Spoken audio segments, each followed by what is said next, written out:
So I'm really glad that Senator Funke brought up the fact that it's not true that the only people that join the military are the ones that have no other options, because that was something that I always kind of, I guess, resented a little bit, that people would sometimes think that. I joined the Army when I was 18 years old, and it was kind of a funny story. I'm just going to share it real quick with you, but I lost my mom. This part's not funny. I lost my mom when I was a freshman in high school. She died of cancer, and my dad got cancer my senior year of high school, and so I had always planned to go to college. I mean, there was never a question that that's what I would be doing, and I thought I would probably go to school to be a band director, actually, like a high school band director. But when my dad got sick my senior year, my plans I decided to put them on hold a little bit. I wanted to be home in case he needed me. But fortunately, he did very well with the treatment that he got, and he had surgery, and so he was recovering from surgery, and he was going to be okay, we thought. And so we were watching a special one night on PBS, the public, TV, about the Army bands, and my dad said, "Hey, you should do that, Laura. You should join the Army band." And he had always thought that everybody should spend at least a couple years in the military. He thought it was a good character building thing. And I was trying to be agreeable. He'd just come home from the hospital. I didn't want to be hurtful, so I said, "Oh yeah, that's a great idea." Well, little did I know, he called the recruiter the next day and told him that my daughter wants to join the Army. And I had no idea. So I came home the next day from school. My dad had gone to the grocery store or something like that, conveniently, I'm sure. And the recruiter called, and I was getting ready to kind of rush him off. "Oh, no, I'm not interested." And he goes, "Wait, your dad said you want to join the Army." I was like, "Oh my gosh, I can't believe you really believed me when I said that, So anyway, but this guy was really good. He started telling me about how I could travel, I could get all this money for college, and I knew my dad, it was going to be a little bit of a stretch for him to put me through college. So anyhow, about 2 weeks later, there I was swearing in and getting ready to join the military. My guidance counselors at school, oh my gosh, they were so unhappy with me. But it turned out to be probably one of the best decisions I ever made. I spent 8 years in the Army. I traveled all over the world, and I was a musician. I auditioned up at Fort Drum, and I got to be a saxophone player in the Army, which is not what most people think of when they think of the military, I'm sure. So. And I had a lot of great experiences. I got to play for one of our former presidents when I was stationed in Korea, President Bush.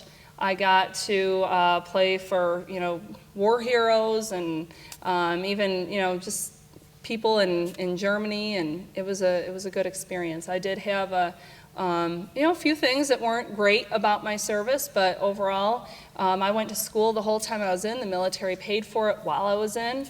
So I came out of the military at the end of 8 years with a master's degree in business that I didn't pay a dime for. And then I still had all my Army college money that I could use after I got out. So that was a little bit about my experience in service. Of course, people that don't know a lot about being a military musician will ask what I think are kind of stupid questions, but they'll say, "Did you have to go to basic training?" "Yes." "Did you have to fire a weapon?" "Yes." It's still the military. You had to do all those things. I had a real short deployment in Bosnia, probably a little skirmish you guys haven't even heard anything about. Maybe you have in your history class, but we did have some military operations in the Balkan region and kind of the Eastern Europe in the late 1990s. And I don't know if you guys ever studied any of that or not, but there was a lot of fighting in Bosnia, Croatia, Hungary, that whole area. And so we were there doing some morale for the troops that were there. That was what our band did. We kept the morale up for the troops that were there, and then we also did some security missions too. So that's a little bit about my time in service. And then, since I got out of the military, as the senator said, I've been involved with the veteran community since that time. And I have done a lot of had the opportunity to do a lot of great things, I think, as far as working with people that really needed, some help. I got to work with homeless veterans when I worked at the Veterans Outreach Center. For those of you who maybe know somebody in the military, or maybe you don't know anybody that's served, that's just something that I think we should all really think about, that a person who served our country and may have gone off to war to fight for us would come home and then not have a house. I mean, that's just not right. that they wouldn't have enough to even provide for their families. So I felt really good about doing that kind of work.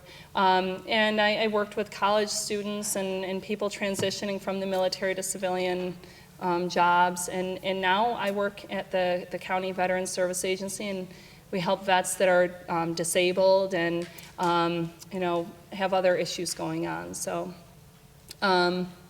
that's kind of a little bit about me. I did want to add two last quick things, I guess.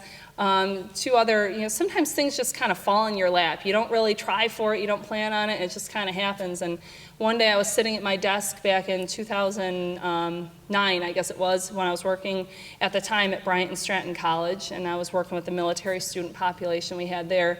And I got a random phone call, and the woman goes, "This is going to be random, don't hang up, it's not a crank call." And that's always kind of like a weird way to start a conversation. So I said, okay, and she said, "My name is Robin Kavanaugh, and I'm an author, and I want to write a book about the military entrance exam. It's called the Armed Services Vocational Aptitude Battery." And she said, "I need a co-author, would you do it?" And I was like, well, I would certainly love to have the opportunity to write a book, but, it did sound a little scamish. So I said, well, if this is, we talked a little bit, and I said, if this is, for real, send me a contract or whatever, and turned out it was. And so I had a great opportunity to co-author 2 books about the military entrance exam, which, by the way, was an awful lot of work, and I will probably never, ever do again. I was working like around the clock, and I had a job and all that stuff, but cool opportunity there. And these days I also serve as a Girl Scout troop leader for my daughter. She's in 5th grade, and I'm on the board of directors at the Veterans Outreach Center, so I try to stay busy and involved.